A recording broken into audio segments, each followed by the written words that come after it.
जी dear students, unit number 3 हम पढ़ रहे हैं बायो नाइन्थ है बायोडाइवर्सिटी। ठीक है, और आज का हमारा टॉपिक है कंजर्वेशन ऑफ बायोडाइवर्सिटी, यानी हमारी अर्थ के ऊपर या इस यूनिवर्स के अंदर जितनी भी डाइवर्सिटी है बिटवीन लाइफ्स, उसको कैसे कंजर्व कर सकते हैं हम।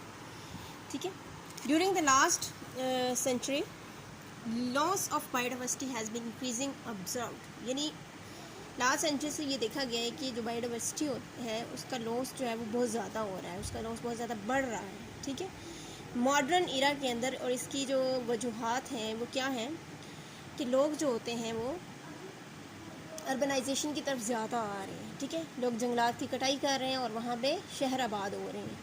इस वजह से क्या होता है कि उस जंगल के अंदर एक तो प्लांट्स जो होते हैं उनके दरमियान बायोडाइवर्सिटी जो है वो ख़तरे में पड़ जाती है, और इसके साथ साथ उन जंगलात के अंदर रहने वाले एनिमल्स जो होते हैं उनकी स्पीशीज़ जो होती है उनको भी ख़तरा लाहक हो जाता है। ठीक है, तो due to human action species और इकोसिस्टम जो है वो threatened with destructions to an extent rarely seen in earth history, यानी अब जो ये काम हो रहा है, पहले लोग तो इतनी घर नहीं बनाते थे, लेकिन अब तो आप देख रहे होंगे कि बहुत सारे ऐसे इलाके जहाँ पे जंगलात हैं या वो वीरान थे, और अब वो दिनों के अंदर जो है वहाँ पे कंस्ट्रक्शन हो रही है और घर बन रहे हैं। ठीक है, तो जंगलात जो है जब उनकी कटाई होती है तो उसमें रहने वाले जानवर जो होते हैं उनकी लाइफ जो होती है वो ख़तरे में आ जाती है। ठीक है, क्योंकि हैबिटाट, लॉस ऑफ हैबिटाट हो जाता है, वहाँ पे रहने वाले लोग जो एनिमल्स होते हैं वो एक मखसूस इन्वायरमेंट के अंदर रह रहे होते हैं, उनका वो इन्वायरमेंट जो होता है वो डिस्ट्रक्ट हो जाता है, जिसकी वजह से क्या होता है कि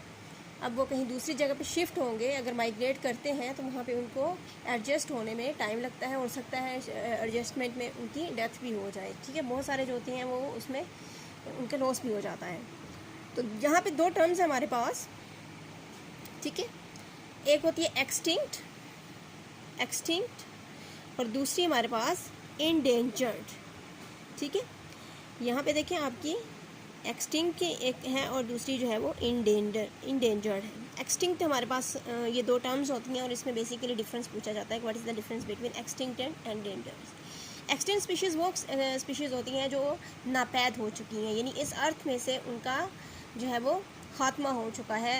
there is no more living things, यानी कोई भी, जैसे डायनासोर्स हैं वो एक्सटिंक्ट हो चुके हैं, नापैद हो चुके हैं, अब उनकी कोई भी जो है वो स्पीशीज़ जो है वो लिविंग नहीं है। तो इस तरह की जो नापैद हो जाने वाली जो स्पीशीज़ होती हैं उनको हम एक्सटिंक्ट कहते हैं। ठीक है, a species that no longer lives in an ecosystem is called extinct in that ecosystem. उस इकोसिस्टम के अंदर वो जो स्पीशीज़ है उसको हम एक्सटिंक्ट बोलते हैं कि ये इस इकोसिस्टम के अंदर ये वाली जो होती है ये नापैद हो चुकी है। और इकोसिस्टम क्या होता है, वो तमाम लिविंग और नॉन लिविंग या बायोटिक और एबायोटिक फैक्टर्स जो होते हैं वो मिलके एक इकोसिस्टम बनाते हैं। ठीक है, जैसे पानी, हवा, और वो वहाँ पे ये एबायोटिक में आ जाएंगे, नॉन लिविंग में आ जाएंगे, और एनिमल्स या प्लांट्स जो होते हैं वो लिविंग में आ जाएंगे, और ये सारे मिलकर जो है वो किसी भी जगह पे एक इकोसिस्टम को बनाते हैं।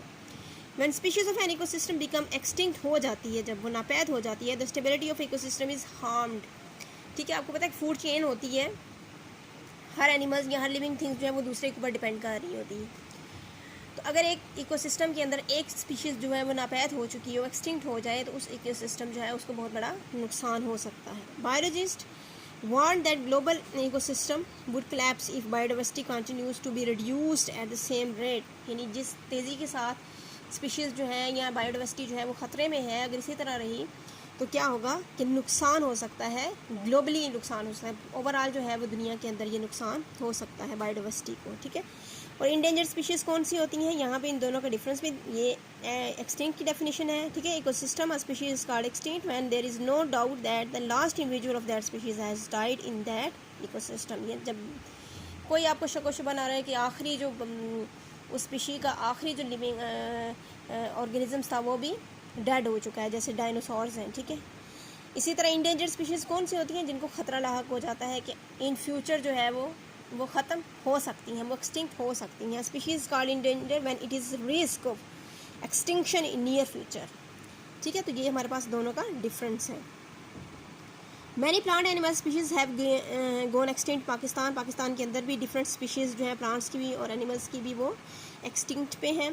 ठीक है, एक्सटिंक्ट होने वाली हैं, यानी इंडेंजर्ड स्पीशीज़ हैं। एग्जाम्पल ऑफ इंडेंजर्ड स्पीशीज़ और extinct animal species are lion है, टाइगर है, एशियाटिक चीता है, ठीक है, इंडियन वन हॉर्न रेनसोर्स है, स्वैम्प डियर है, इंडियन वाइल्ड एस है, हंगोल है, ब्लैक बक है। इन सब की जो है वो यहाँ पे पिक्चर्स जो है वो दी गई हुई है, ठीक है। ये ब्लैक बक है, एशियाटिक चीता, टाइगर, स्वैम्प, ये कुछ एनिमल्स हैं जो पाकिस्तान के अंदर क्या हो रहे हैं, एक्सटिंक्ट हो रहे हैं या फिर इंडेंजर्ड स्पीशीज़ हैं।